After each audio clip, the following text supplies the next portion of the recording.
India's leather export industry. It is facing a major blow after the United States imposed steep new tariffs on Indian goods. With more than 80% of the industry's output destined for international markets, the impact could be far-reaching. Order cancellations, financial strain, and even fears of losing business to regional rivals, all of them are mounting. Watch this next report to know more. India's leather industry is in a flux. Trump's decision to impose 50% tariffs has landed a severe blow to one of the largest sectors of India. For Indian leather exporters, the fallout has been swift. Buyers from the United States, which is a major market, are re-evaluating contracts. Many exporters report cancelled orders, delayed shipments, and a growing risk of permanent loss of business. Here we are the suppliers of the raw material suppliers of leather to the major factories who are exporting to US since last 10 years. Now the thing is, just due to tariffs, those companies have stopped their productions and all of their products are being lying in the warehouses. So the thing is, we are not getting further orders. So our materials are piling up at our warehouses. So this is affecting all the business to the raw materials suppliers, including me and the whole market here.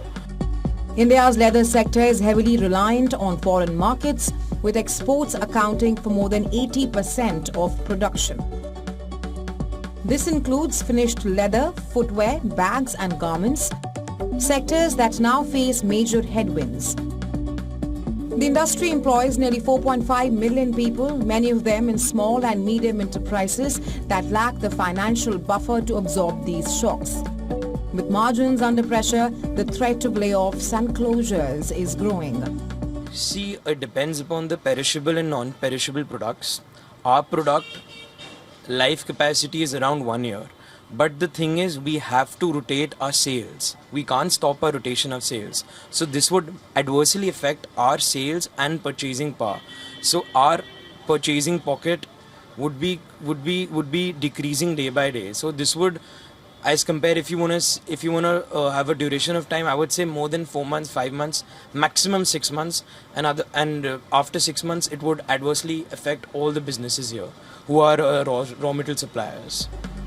To manage the crisis, exporters are turning to new options. One of them is the European markets.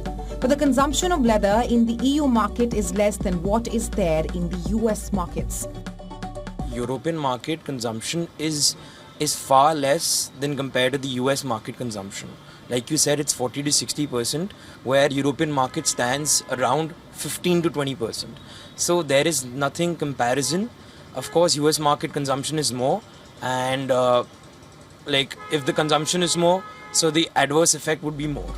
Exporters say that the sharp increase in duties makes Indian goods uncompetitive compared to goods from Bangladesh, Vietnam and even Pakistan, which currently face lower US tariffs. The concern is that international buyers may begin shifting sourcing permanently to those markets. One of the main problems is the sustainability of the raw materials. Exporters are finding it hard to sustain the materials which were made up for the US markets but are now stored in the warehouse. Indian manufacturing units are dependent on US markets, so it would be a very, very major effect in the international market. The prices of these goods would increase major in international market, and there would be a a deficit of this product in an international market. So it would be an adverse effect. For now, there is little hope of a quick breakthrough. US officials have signaled that trade talks will remain on hold until the tariff dispute is resolved, a timeline that remains uncertain. Now the question remains, can India's leather exporters hold their ground before the global supply chain moves on? Business Bureau, WION The World.